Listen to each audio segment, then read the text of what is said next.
Hey guys, how we doing today? Here we go. Week number 5 coming up. Happy Sunday morning and NFL Sunday to you by the time this video releases. Here we go with the key matchups this week. There's a lot of games where you could potentially see them as a key matchup. It's not necessarily just the four that are here. But there's something about these four that show they have a lot to play for here. So right off the bat, Sunday Night Football, Bengals versus Ravens. I believe it's a bigger game for the Bengals than it is the Ravens. The reason it's a bigger game for the Bengals is they can't get blown out. They really can't. And I'm going to pull out the handy dandy iPad to be able to help with this one a little bit here. They can't get bulldozed by Baltimore in week 5, week 1, week 2. And as we've seen in the NFL, through, week 3 and 4, which is some pretty bad football was still being played. Really not the greatest whatsoever. So let's be honest here. Right now, week 5, teams are starting to figure it out. You need to win, or not need to necessarily win. They need to play good. It's got to be a good game for Cincinnati. I don't necessarily think they're going to play that great as far as defensively. I don't think they can stop Lamar Jackson. I think the matchup is really bad for Cincinnati this year. But it is a division game, and you really can't underestimate the power of a division game. The thing that happens so often is people will forget that that's the way the game is played. Like, it is division rivals. They know each other. They play each other. Sometimes there's bad blood. Sometimes there is just a outrageous amount of respect in the rivalry, like there was between the Patriots and the Colts. The fans didn't like each other necessarily, but the teams respected each other. The Colts and Patriots rivalry, all through the thousands, was a special rivalry of mutual respect for what the other team was. And I can say this because I lived up in Maine during the second Super Bowl run, the 2 years that we had with the second Super Bowl run, where we played the Saints in the Super Bowl. And I was up there, and the reality is, yeah, I got picked on for wearing my Colts stuff up there in the Northeast. Everybody's a Patriot fan. If you wear green, you will get thrown into the ocean and possibly never found. But the reality is, it was a mutual respect, and this is what a lot of fans up there said. It was we don't want to play you at all. They didn't want to play the Colts. They got a lot of wins off us, but they didn't look forward to playing the Colts because they said, when I was up there, so this is them, not me. They said, diehard Patriot fans go, yeah, the only team that can beat us is you. We can lose to other teams, but you're the only team that can beat us. If we both play a perfect game, which can happen, but if we both play a perfect game, you can beat us. And there was a respect in those games. In the division with the Ravens, the Bengals, the Browns, and the Steelers, the Ravens and Steelers rivalry is amazing. The matchups were amazing. The tense emotion that took place in those games and has taken place for years, that's not a dirty rivalry. That is a respectful rivalry. It is one of those two. For years, it was either the Steelers are going to win it, the Ravens are going to win it. I know the Bengals were there, but you were never worried about the Bengals. Marvin Lewis never won a playoff game. So having the Bengals kind of come into this, the Ravens are just respectful of what the Bengals are because, let's be honest, the Ravens were terrible for a couple years. And then, it's changed and turned around. But I think that matchup is absolutely huge. I'm looking forward to a good Sunday Night Football game is what I'm looking forward to.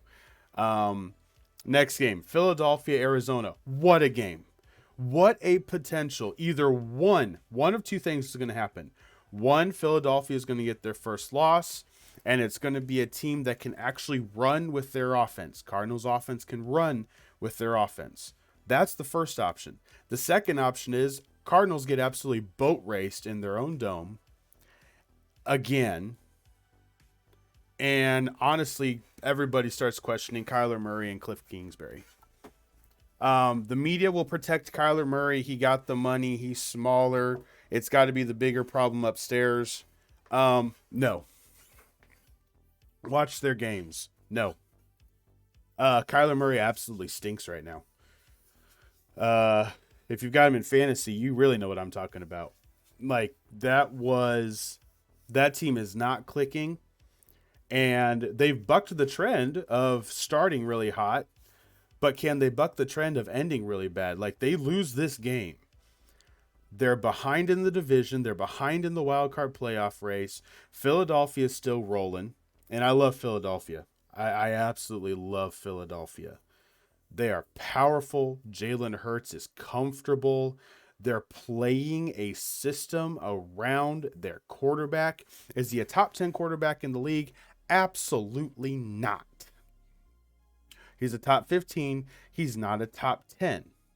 He's not going to beat you with his arm in a game where it is straight up shootout. They need the running game. They need the double option. They need his ability. As a quarterback only, no, he's not a top 10 quarterback. He is close. So don't start blistering me on this, because remember, there is a big difference. I don't think Kyler Murray is a top 10 quarterback in the NFL. I think he's got one of the prettiest throwing balls there is in the NFL. I don't think he's a top 10 quarterback. You take away his legs, he becomes very pedestrian and average.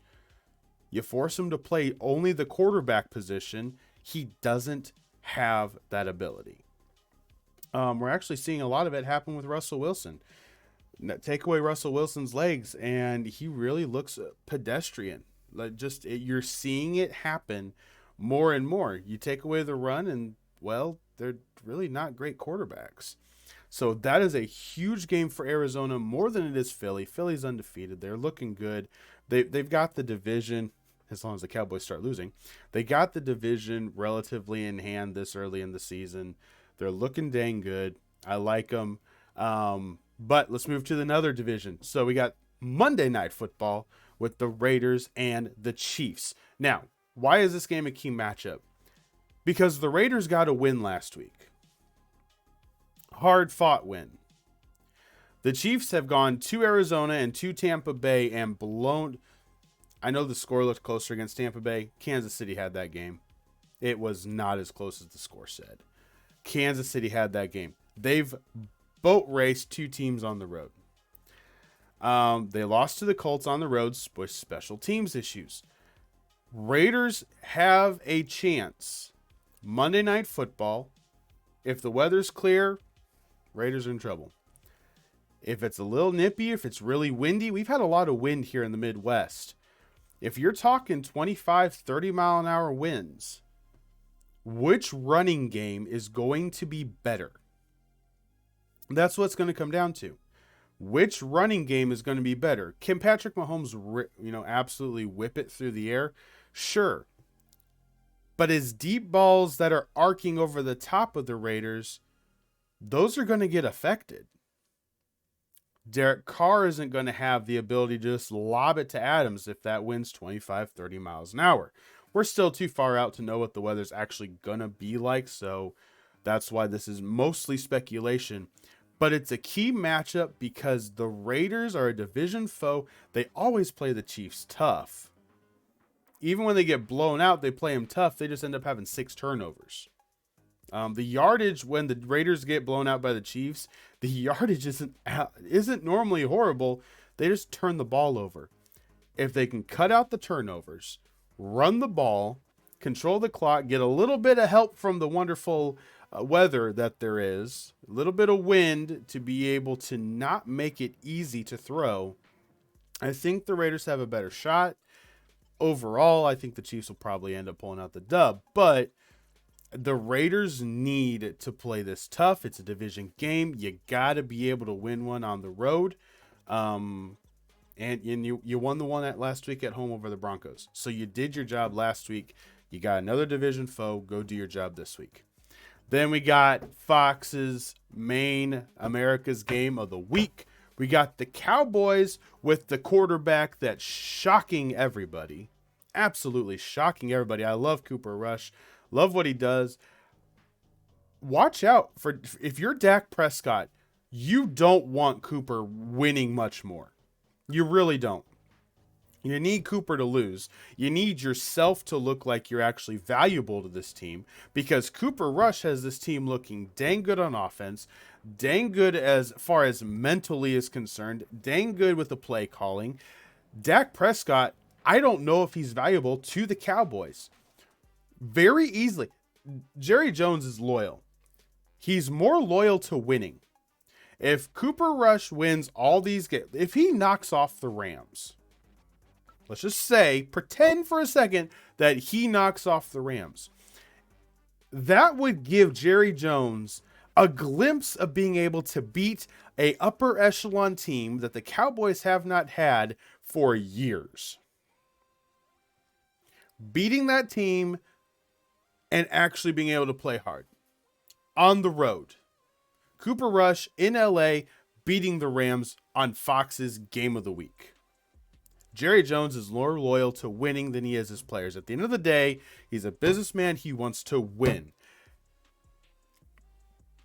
I will say this right up front. Okay? I will say this right up front. Do I like how everything plays out a lot of times with the way, some stuff happens? The trades and where quarterbacks go and how sometimes they get pushed out quick. No. I do like loyalty to an extent. You've been loyal to Dak Prescott. You gave him a team when he was younger. You gave him a team before you paid him a bunch of money because you can't afford it now. This is a business. You gave him a team for him to be able to elevate and win a Super Bowl and move at least to the NFC Championship game, if nothing else. He hasn't done it. Has not done it. Cooper Rush comes in and performs well, plays hard. And the team looks really good with him at quarterback. Trade Dak Prescott. And I will be the first one to say I would take Dak Prescott in Indy. There is some speculation that he may not be a Super Bowl winning quarterback. That may be true. Nope, we're not going to argue that point here. The Colts, I think, kind of need to go. I hate saying this. I don't know what's going to happen. We've got two players that we could trade that could get us some draft picks. DeForest Buckner has no dead cap for next year. Kenny Moore has not performed that well, our corner. The trade with the Raiders looks really bad right now because Rocky Sin, our cornerback, was really good. And we gave up a 3rd-round pick, which really wasn't a good idea. So it doesn't the trade doesn't look good right now. Yeah, Ngakoue on the defensive line with Buckner, when they're on, is a very lethal threat on one side of the ball, no doubt. But if the Colts were to get Prescott, there would at least be, I would say the same thing would happen to the Colts as it does with the Cowboys. I would say we'd win 10 or 11 games a year. He's a very stable quarterback, steady quarterback. He's not going to lose you a ton of games. He's not going to win you a ton of games. He's going to be steady. So your team can be built around being steady, and really you can become a really defensive-centered focused team, which, let's be honest, with Micah Parsons, I mean, honestly, Jerry Jones has to be looking at this going, if I have Cooper Rush as my quarterback, I get rid of Ezekiel Elliott and get out from underneath that, a horrible contract. I get rid of Dak Prescott. People take his contract because they want to. They want Dak. your cap room opens. Look at your defense. Diggs, Parsons, Lawrence. Like, you need to go, and I don't know what's going to happen. If Mike McCarthy misses the playoffs, he's fired. I don't think Jones is going to play around with this. He may give Kellen Moore the position.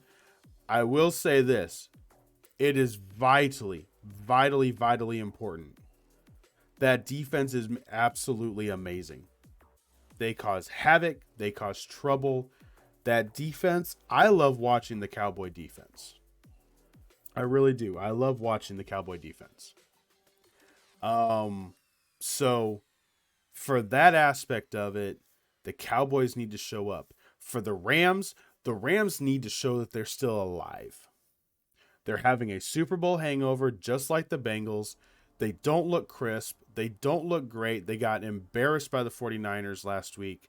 They've got to come out at home, put up 14 points in the first quarter, pound it down the throat of the Dallas Cowboys, beat them at their game, get Allen Robinson involved, get Cooper Kupp going, get Higbee going, protect Stafford, but I don't know if they can. I see this game to me is going to come down to which defense do you think is going to be able to make the bigger plays. And at the end of the day, let's go to it. Here we go.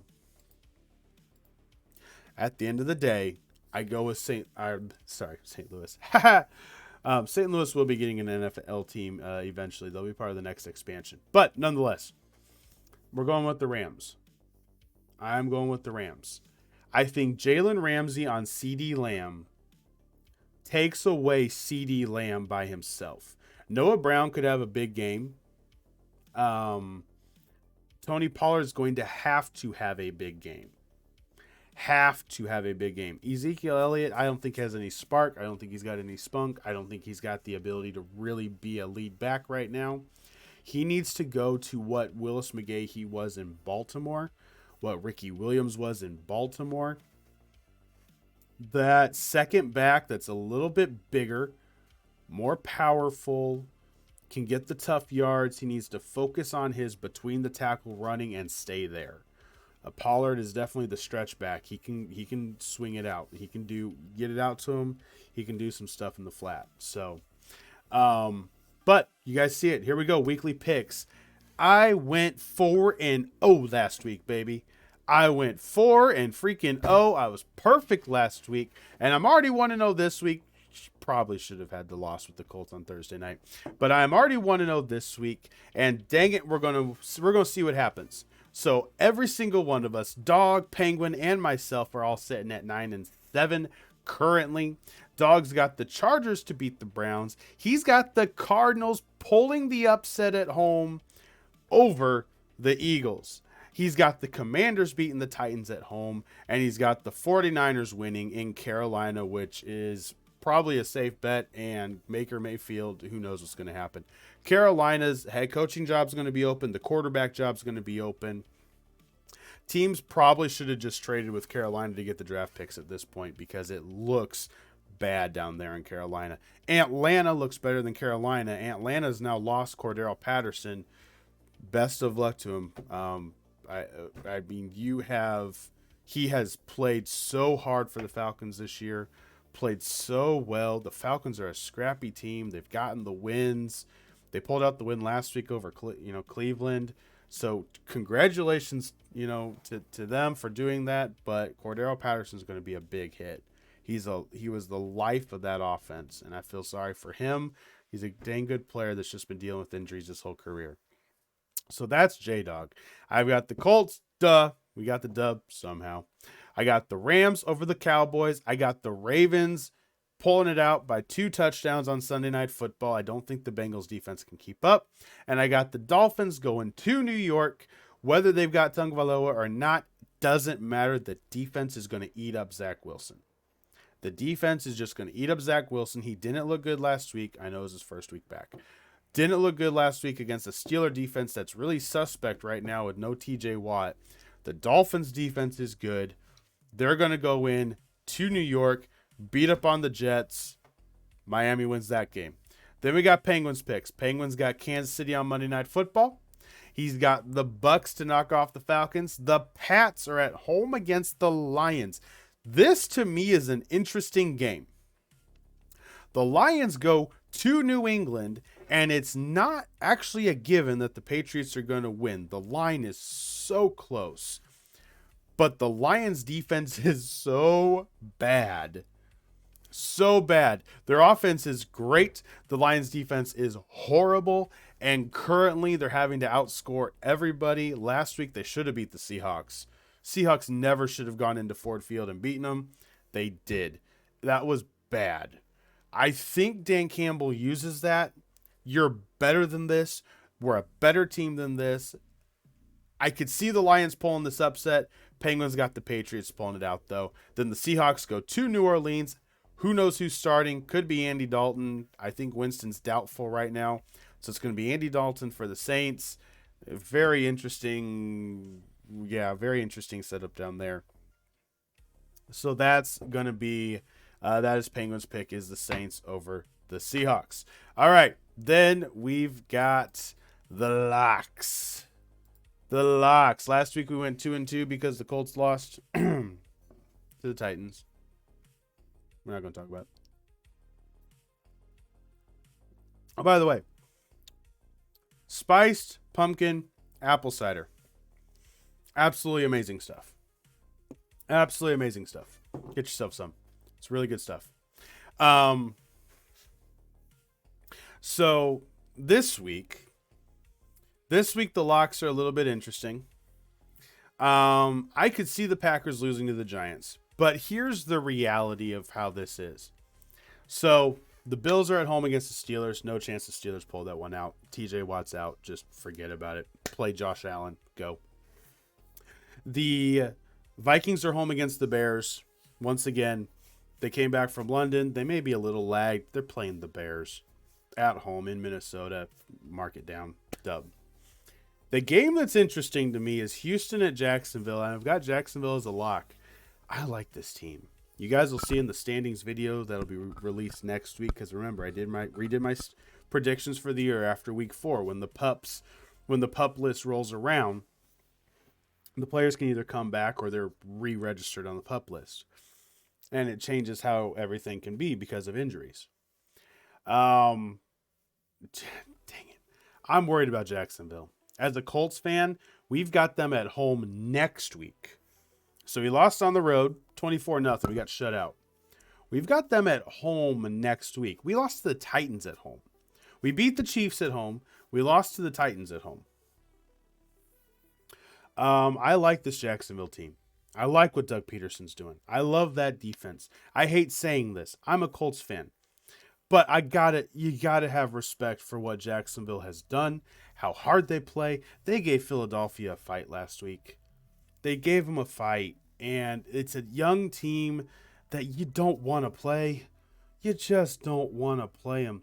If you're San Diego, if you're Denver, or San Diego Chargers, if you're Denver, if you're the Ravens, you don't want to play them.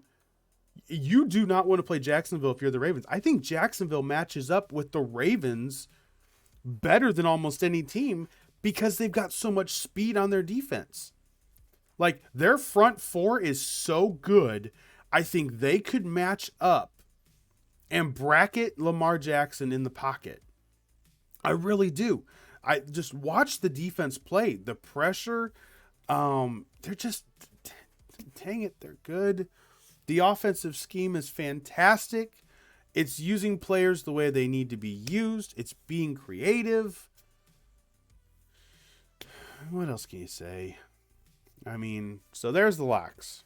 There's the locks. Jacksonville over Texans at home. Vikings over the Bears at home. Bills over the Steelers at home. Packers over the Giants in London. Which, if you're watching this video, is only 30 minutes from now starting. So those are the locks for the week. Picks for the week. Let's go ahead and let's look at some fantasy plays this week. As we close out this video, where are we at? 25 minutes. Beautiful. Beautiful, beautiful. All right, so some of the big plays this week.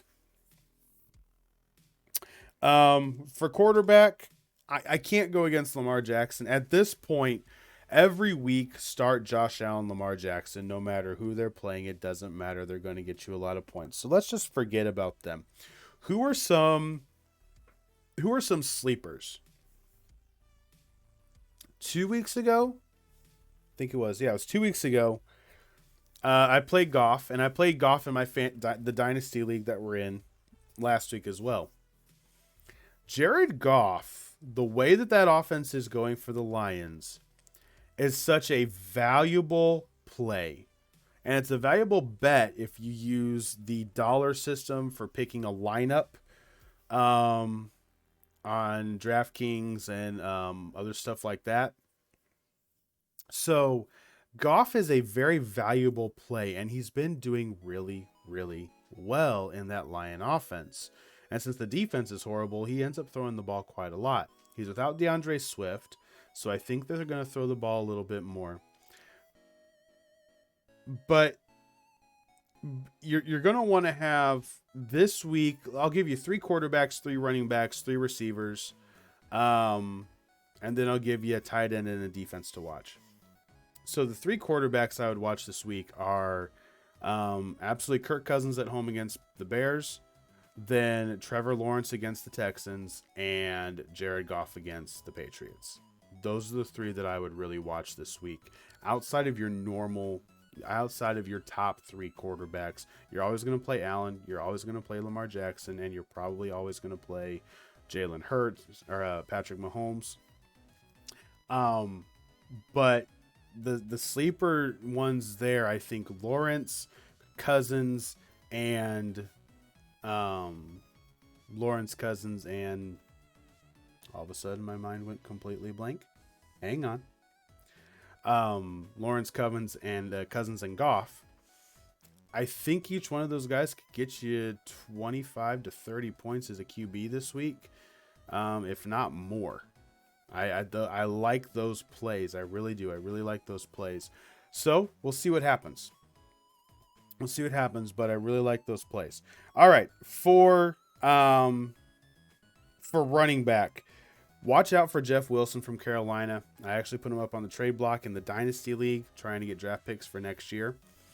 I like Jeff Wilson. I like what the 49ers do. He doesn't get a lot of yardage, but this Carolina team, look for it to just become a game where, especially with Garoppolo at quarterback, they're going to run. Look for Jeff Wilson to really be a focal point of the way that the 49ers play on Sunday against Carolina. And he's going to be my top one. And then I want to notice this. So I was looking, every once in a while, I'll go through the waiver wire, look at who's there, look at what's going on, look at what everybody's thinking. So there's a guy currently a free agent, and I cannot believe this.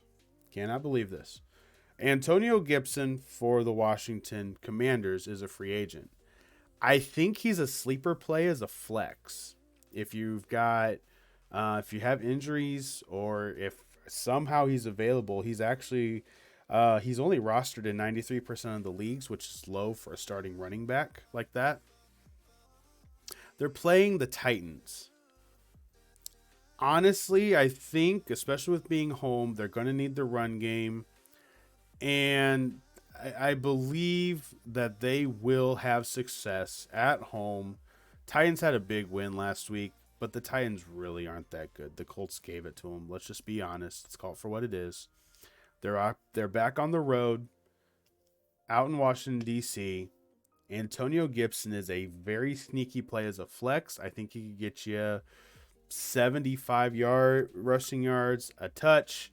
So you're probably looking around the 15-point range as a flex option for Antonio Gibson. Probably a couple screen passes are going to be thrown.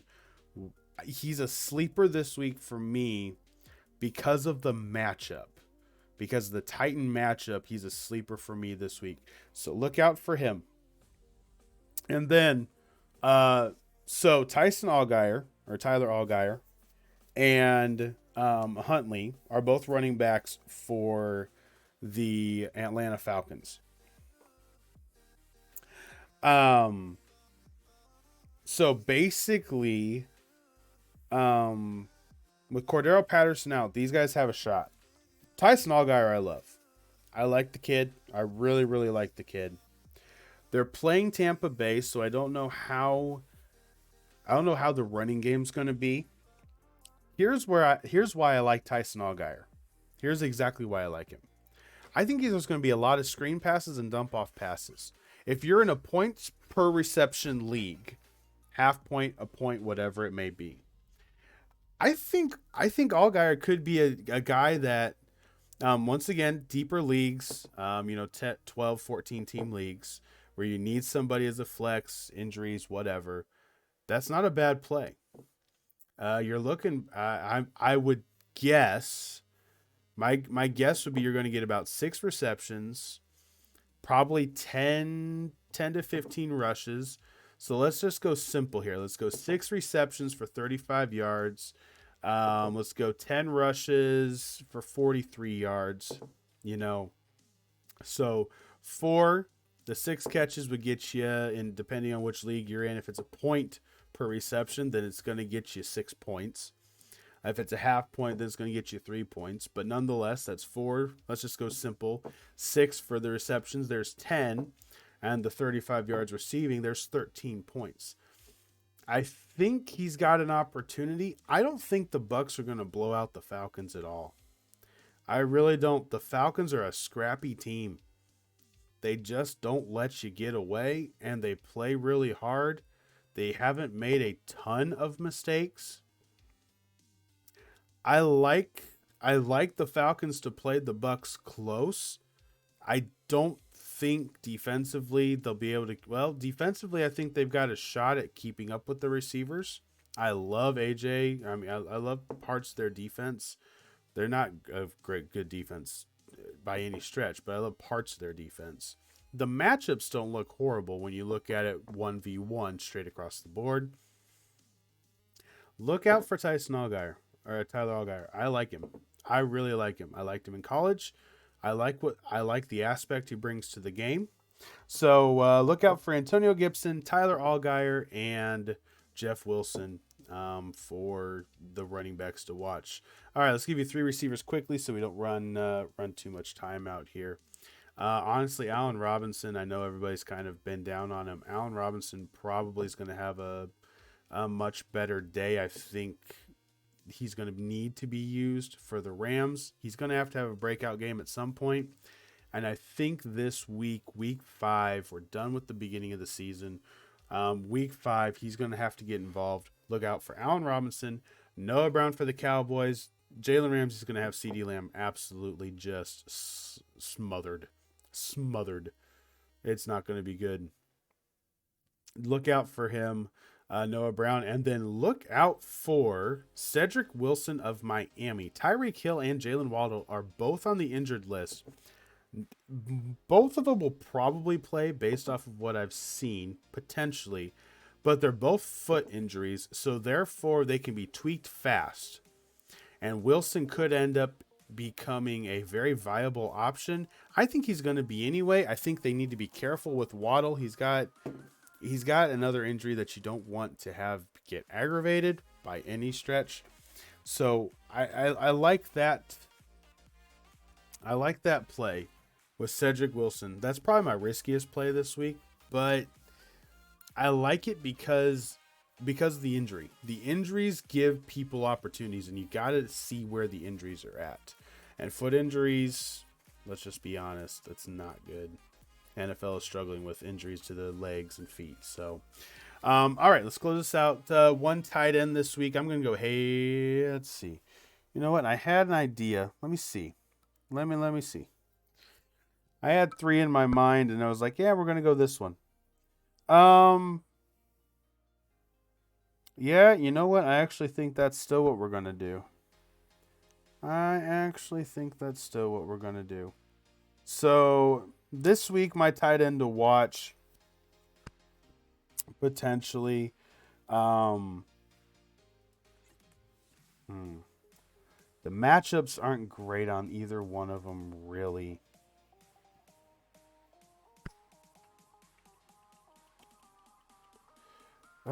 You know what? Honestly, Yeah, let's go with them. I like Goddard.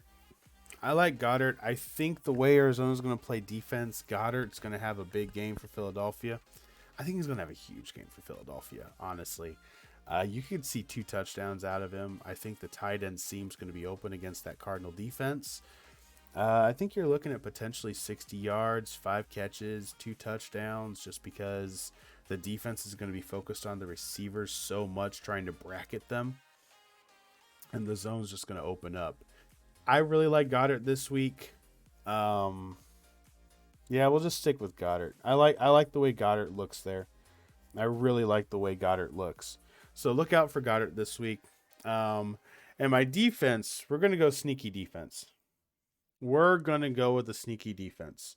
Anybody that's got San Francisco's playing them against Carolina, that's simple. I'd say Jacksonville. Jacksonville against Houston. I know it's a division game. I get that. I understand that. But Jacksonville's defense is just so fast. They have looked so good. They have played hard. I like the way they look. I just do, guys. I really, really like the way they look. So there you go. There's your fantasy for the week. Video ran a little bit longer. But hey, after not being able to get the videos out this week, wanted to make sure kind of dove deep into the games. So there's the picks, guys. It is NFL Sunday. If you started this at 9 o'clock, it is past 9:30. The Packers and the Giants are now playing. Remember, the lock for this week is the Packers, but it's in London and anything can happen. So, guys, go have an absolutely great NFL football Sunday. I will see you guys on Tuesday for the recap video, and we'll have got 3 videos next week total because we'll have the standings video in the middle. So, guys, have a great day. Watch some football. Hope your team wins because my team's not playing, so I can say that for everybody. There we go. All right, guys. Wings up. Hawk out. Football on. Let's go.